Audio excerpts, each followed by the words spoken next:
Gentlemen, this is going to be a really happy day for me. This will be the first restart after my rebuild. My plan is to let the engine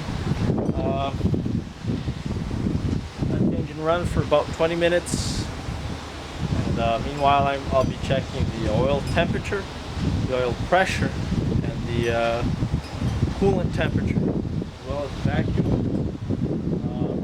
Everything's been timed correctly.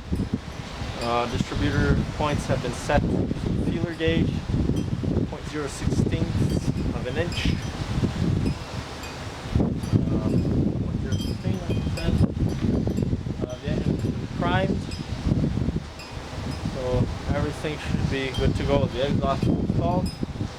Should be a go.